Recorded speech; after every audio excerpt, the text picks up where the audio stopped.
ओम शांति। प्रजापिता ब्रह्मा कुमारी ईश्वर विश्वविद्यालय द्वारा आज 7 दिन का कोर्स जो आरंभ हो रहा है, आज कोर्स का तीसरा दिन है और आज हम सीखने वाले हैं राजयोग की विधि और आधार क्या है। राज माने रहस्य, योग माने जोड़ना, स्वयं को आत्मा समझकर परमपिता परमात्मा से निराकार ज्योति बिंदु से संबंध जोड़ना, ये राजयोग कहलाता है।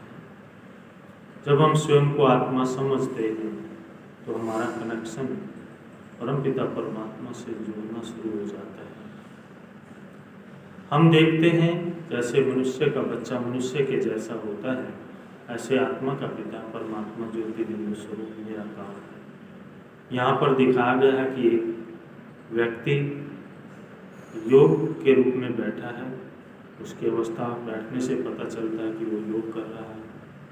जब उसका कनेक्शन परम पिता परमात्मा शिव निराकार ज्योति बिंदु से लग जाता है तो उसके अंदर से ये विकार दूर हो जाते हैं, क्रोध दूर हो जाता है, लोभ दूर हो जाता है, मोह दूर हो जाते हैं, हमारे से 5 विकार दूर भागते हैं। योग को हम समझते हैं, योग 2 प्रकार का है। एक होता है भौतिक चीजों से योग। कुछ लोग योग का अर्थ ये भी समझते हैं कि शारीरिक योग। फिर ये योग जो है, ये योग है आध्यात्मिक योग। आत्मा का कनेक्शन परमात्मा से जुड़वाना योग या जोड़ना योग कहलाता है। योग के लिए बहुत सारे व्यक्ति मान्यताएं रखता है कि ये करेंगे तो ये भी योग है, ये भी योग है। योग लग जाता है व्यक्ति का वस्तुओं से, संबंधों से, ये भी योग है। और एक ये योग है जिसका परमात्मा से योग लग जाता है। आज एक बच्चा जो होता है उसका अपनी माँ से योग लगा रहता है। जब वो थोड़ा सा बड़ा हो जाता है तो उसका योग पढ़ाई से लग जाता है। और जब वो व्यक्ति थोड़ा और बड़ा हो जाता है तो उसकी शादी हो जाती है तो योग पत्नी में लग जाता है। फिर बच्चे हो जाते हैं तो योग बच्चों से लग जाता है। और जब व्यक्ति वृद्ध हो जाता है, बूढ़ा हो जाता है तो उसका योग अपने शरीर से लग जाता है और हम कहते हैं परमात्मा को याद करो। तो उस समय परमात्मा की याद स्वाभाविक नहीं होती, क्योंकि हमारा स्वाभाविक योग तो हमारे से ही लगा रहा। तो ये अभ्यास हम अगर शुरुआत से करते रहे तो हमारा निरंतर परमात्मा से भी योग रहता है और हम कार्य व्यवहार भी करते रहते हैं। योग के लिए हमें 4 आधार चाहिए। 4 आधार अर्थात 4 पिलर्स अर्थात स्तंभ। हम देखते हैं कि राजयोग के जो 4 स्तंभ हैं, इस कैलेंडर के माध्यम से देखिए। योग करने के लिए भी मजबूत पिलर चाहिए। जैसे किसी मकान को बनाने के लिए पिलर का निर्माण होता है तो वो मजबूत डाले जाते हैं। इसी तरह से जो योग की बिल्डिंग हमारी खड़ी होगी तो वो उसके लिए भी 4 आधार, 4 पिलर्स जिसे हम कहते हैं। पहला पिलर्स इसमें आता है सत्संग। सत्संग का अर्थ होता है सत्य बातों का संग। हमें प्रतिदिन 1 घंटा परमात्मा का ज्ञान सुनना और सुनाना चाहिए, आध्यात्मिक ज्ञान। अगर हम प्रतिदिन 1 घंटा आध्यात्मिक ज्ञान सुनते हैं तो हमारा मन परमात्मा में लगना शुरू हो जाता है। सत्य बातों का संग यहाँ दिखाया गया है। एक ब्रह्मा कुमारी भाई बहनों को क्लास करा रहे हैं।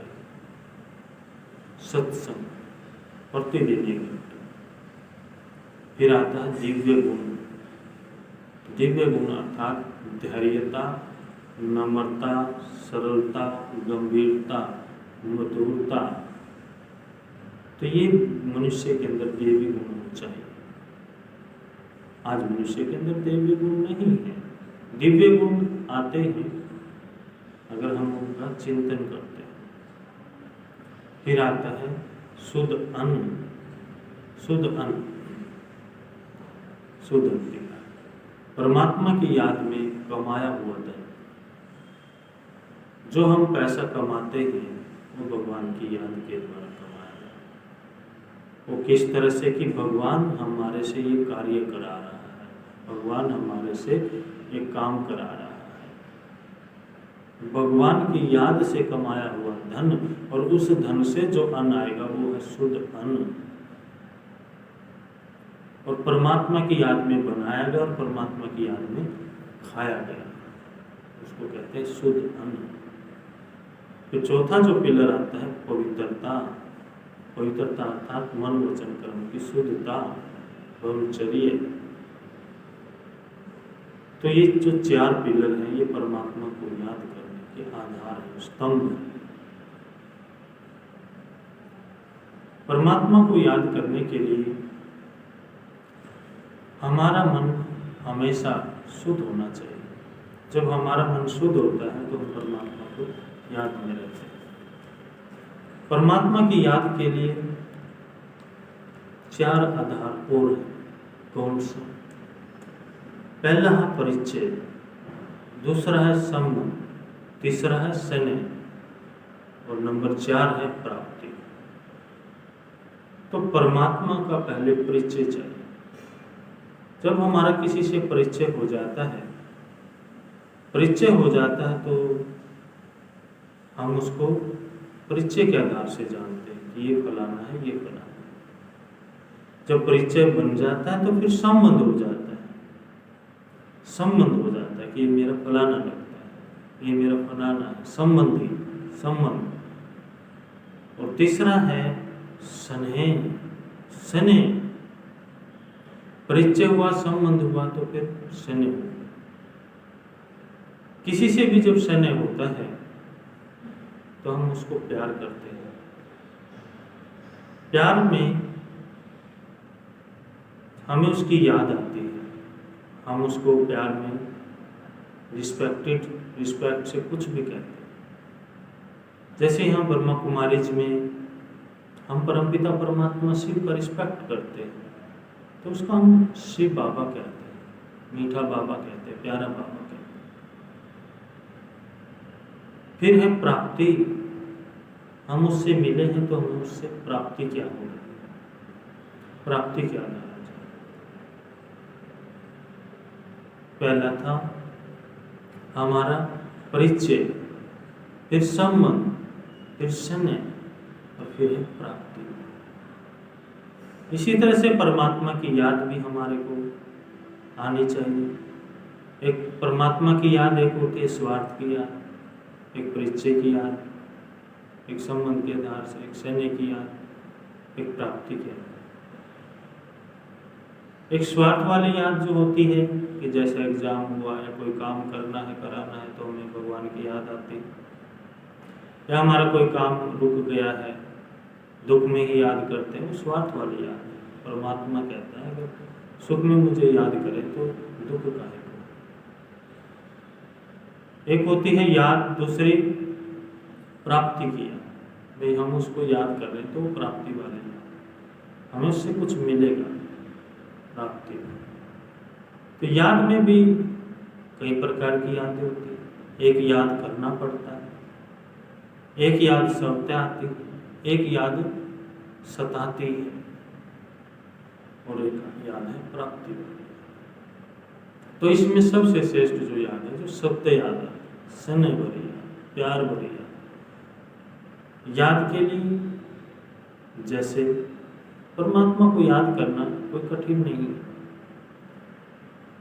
एक बार की बात मुझे याद आती है कि एक बार एक बच्चा किसी चर्च में गया और चर्च में जाकर देखता है कि जो वहाँ पर पादरी है वो प्रेयर कर रहा है, प्रार्थना कर रहा है। बच्चों को बस इतना ही मालूम होता है, तो बच्चा भी जैसे वो होठ बजा रहा है ऐसे बच्चा भी अपने होठ बजाने शुरू कर देता है। उसके बाद जब वो प्रेयर खत्म हो जाती है पादरी की, तो पादरी बच्चे से पूछता कि आप क्या कर रहे थे। तो बच्चा कहता है आप क्या कर रहे थे। उसने कहा मैं तो प्रेयर कर रहा था। तो बच्चा भी कहता मैं भी प्रेयर कर रहा था। पादरी कहता आप कौन सी याद प्रेयर कर रहे थे? तो बच्चे ने कहा आप बताओ आप कैसी याद कर रहे थे, कैसी प्रेयर कर रहे थे? तो वो प्रेयर सुनाता है। तो बच्चा बड़े ध्यान से सुनता है और बच्चा फिर सुन करके कहता है अब मैं अपनी प्रेयर सुनाऊं? तो पादरी कहता है अब अपनी प्रेयर सुनाओ। तो बच्चा ABCD सुना देता है पूरी। और फिर पादरी कहता है यह कौन सी प्रेयर हुई? तो बच्चा कहता है मैंने आपकी प्रेयर बड़ी ध्यान से सुनी, उसमें भी वही 26 शब्द थे, इसमें भी वही 26 शब्द। तो मैंने ये ABCD सुनाया और परमात्मा को कह दिया कि जैसे आपको जो शब्द बनाने हो आप अपनी इच्छा अनुसार बना लीजिए। ये भी याद है, ये भी प्रेम, ये प्यार है। तो इसी तरह से हम देखते हैं कि भगवान को याद करना बड़ा सहज और सरल है। भगवान के लिए कभी कठिनाई वाली याद नहीं होती, सहज याद। जैसे बच्चा एक माँ को याद करता है, माँ बच्चे को याद करती, बहन भाई को याद करती, भाई अपनी बहन को याद करती।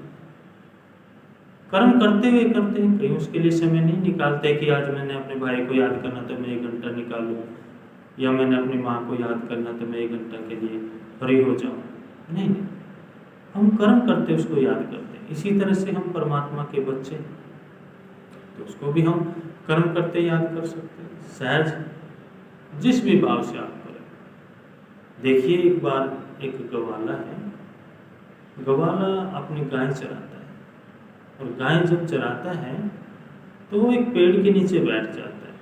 पेड़ के नीचे बैठता है और ऊपर की तरफ देखता है, कहता है भगवान आपने जिस तरह से मैंने यहाँ अपनी गाय को चरने के लिए छोड़ दिया, इसी तरह से आपने हम मनुष्य आत्माओं को यहाँ नीचे छोड़ दिया। अनेक तरह की मीठी मीठी मधुर बात उससे कर रहा है, ऊपर भी देख रहा है, खुश है। वहाँ से एक पंडित गुजरता है, सज्जन व्यक्ति, और वो व्यक्ति उसको देखता है कि बच्चा के आसपास तो कोई नहीं, कि ये बच्चा क्या कर रहा है, बड़बड़ा रहा है। तो बच्चे से पूछता है कि आप क्या कर रहे हो? कहता मैं तो भगवान से बात कर रहा हूँ। तो पंडित कहता है भगवान से कोई ऐसे याद किया जाता है?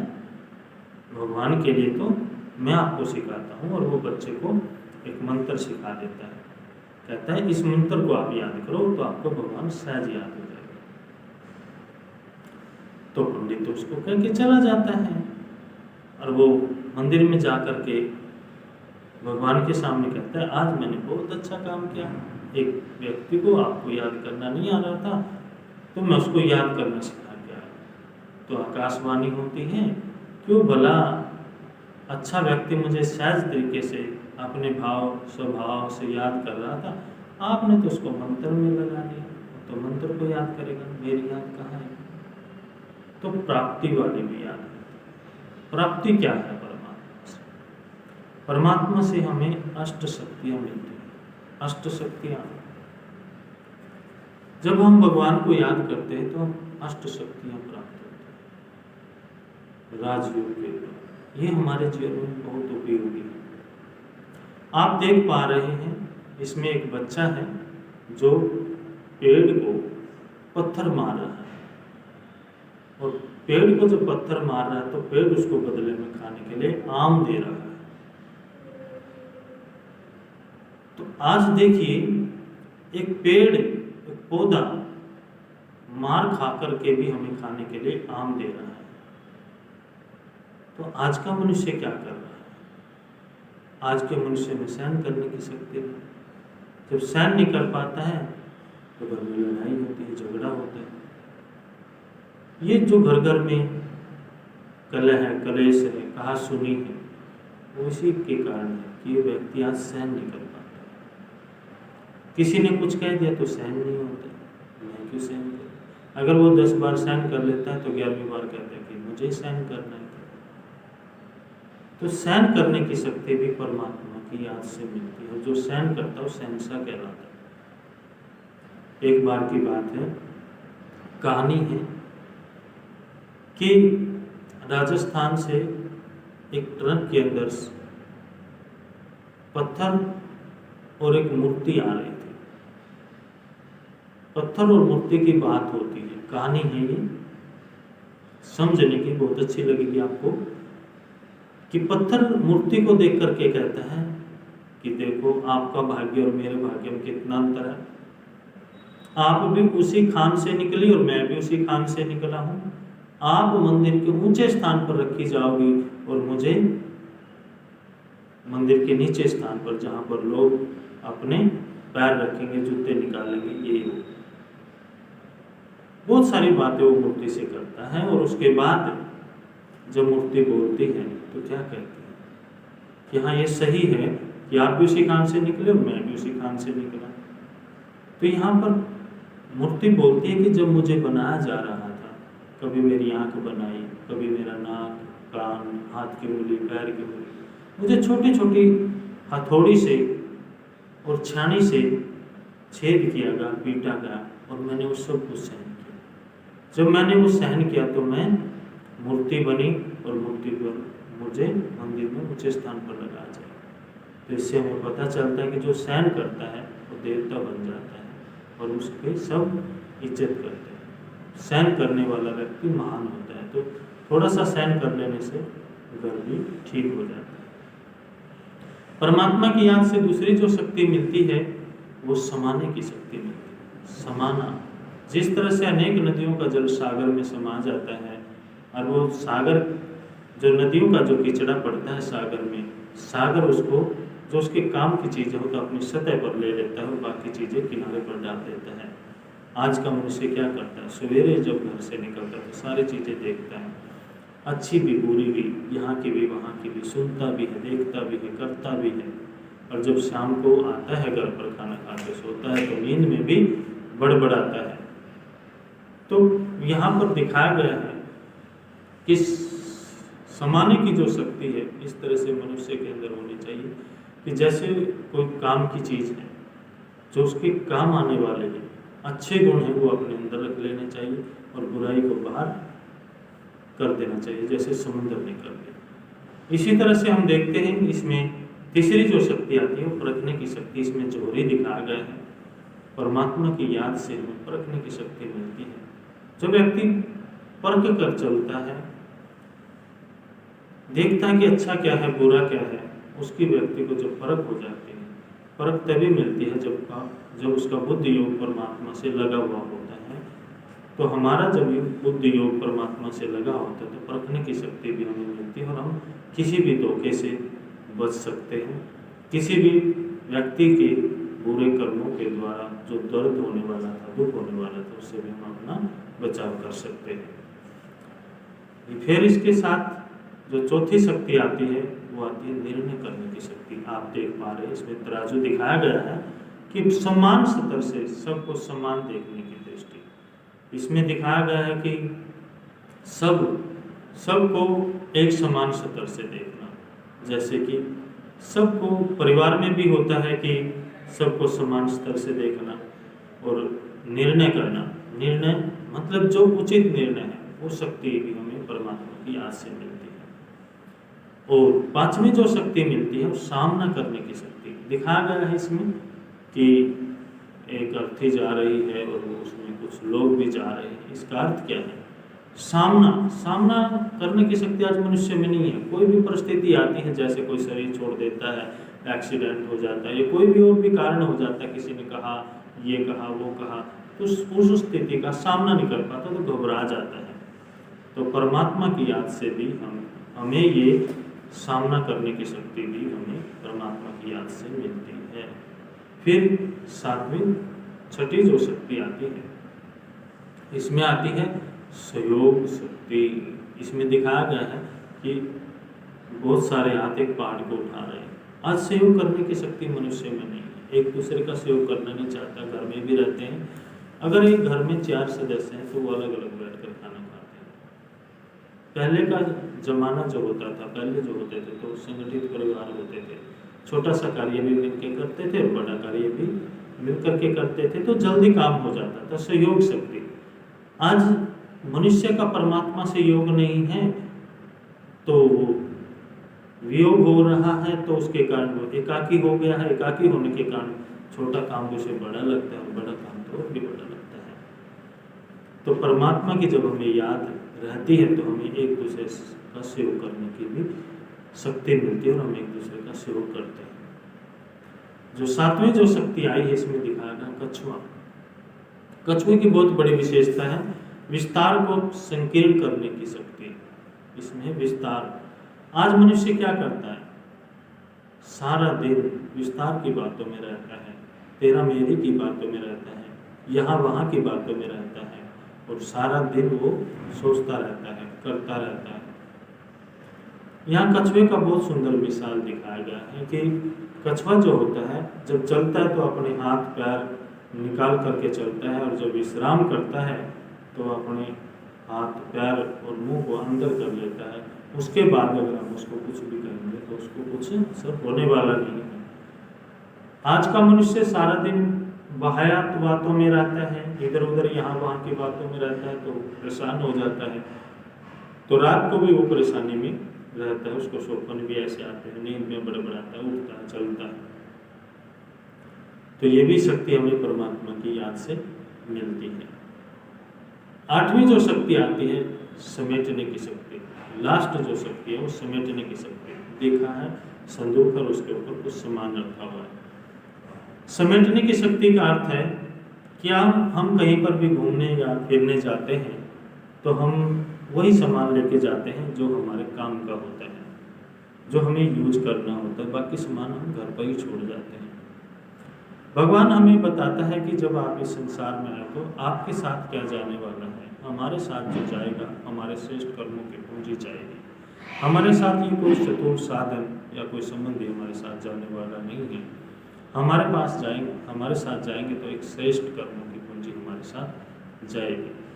तो हमें संसार में आकर के श्रेष्ठ कर्म करने चाहिए। एक कहानी इस पर मुझे याद आ रही है कि एक बार एक व्यक्ति, कहानी है ये, ऊपर जब चला जाता है तो ऊपर आसमान जाता है तो धर्मराज के पास जब जाता है तो उसके हाथ में अटैची होती है, नोटों से भरी हुई अटैची होती है। सारी उम्र का कमाया हुआ पैसा उसके हाथ में होता है। जब उसको रूम मिलता है बताया जाता है कि आप फलाने रूम में रह लीजिए, और जब उसको रूम दिखा दिया जाता है फिर उसको बताया जाता है कि आप फलानी जगह से आपने रोज़मर्रा की चीज़ें खरीद लाइए। तो वो व्यक्ति बाजार में जाता है, बहुत बड़ी दुकान के अंदर प्रवेश करता है और उस दुकान के अंदर बहुत सारा सामान है और वो अपना सारा सामान खरीद लेता है। खरीदने के बाद जब वो व्यक्ति काउंटर पे पैसे कर देने के लिए आता है तो अपने वो जो सारी उम्र की पूंजी इकट्ठी करके ऊपर लेके गया था वो सारी पूंजी उसको देता है। और वो व्यक्ति जो काउंटर पर बैठा, पैसे लेने वाला भाई जो बैठा, वो कहता है कि ये पैसे यहाँ पर नहीं चलते। तो वो व्यक्ति हक्का बक्का रह जाता है कि क्यों नहीं चलते, ये सारी उम्र की कमाई है, मैंने इस कमाई के लिए तो संबंध नहीं निभाए, रिश्ते नहीं निभाए, बच्चों को अपना नहीं समझा, अड़ोसी पड़ोसी को भी अपना नहीं समझा, किसी के मैं काम नहीं आया, और आप ये कह रहे हो कि मुझे ये पैसा किसी काम का नहीं। वो व्यक्ति कहता है कि आपको पता नहीं, यहाँ का पैसा कोई और है, यहाँ ये पैसा नहीं चलता, दूसरा पैसा चलता है। तो व्यक्ति कहता है कि भैया यहाँ पर कौन सा पैसा चलता है। वो पैसा चलता है कि आपने जीवन में कभी किसी को सुख दिया हो, मन से सुख दिया हो, तन से सुख दिया हो, किसी के कार्य में सहयोगी बने हो, हॉस्पिटल खुलवाया हो, अनाथों को आपने सहारा दिया हो, किसी गरीब की आपने मदद की हो, सहयोग किया हो, तो दुआओं वाला पैसा यहाँ पर चलता है। तो वो व्यक्ति बहुत रोता है और परेशान हो जाता है कि ये तो मैंने सारा जीवन किया नहीं, इस पैसे के लिए मैंने तो कभी अपने रिश्ते नहीं निभाए, पड़ोसी के साथ नहीं, मैंने तो पैसा पैसा ही कमाया। वो व्यक्ति बहुत रोता है और चिल्लाता है। कहीं हमारे साथ तो ऐसा नहीं हो रहा है, हमने श्रेष्ठ कर्मों की पूंजी जमा की है, हम किसी को धोखा तो नहीं दे रहे। परमात्मा शिव निराकार हमें बताते हैं, समझाते हैं, पढ़ाते हैं, मुरली के द्वारा हम सुनते हैं, ये लेसन आपका आएगा। भगवान कहते हैं कि आप हमेशा मेरी याद में कर्म करो, वो श्रेष्ठ कर्म कहलाते हैं। परमात्मा की याद द्वारा जब हम ये कहते हैं कि मैं करता हूँ, मेरे द्वारा ये काम होता है, तो वो मैंपन आ जाता है, जिसको हम कहते हैं देह अभिमान आ जाता है। तो हम जो हैं, हम एक आत्मा है और परमात्मा की याद से कर्म करने वाले हैं। मैं आत्मा परमात्मा का बच्चा हूँ। ये श्रेष्ठ कर्म संबंध बना करके श्रेष्ठ कर्म करेंगे तो हमारी याद परमात्मा के साथ जुड़ी रहेगी।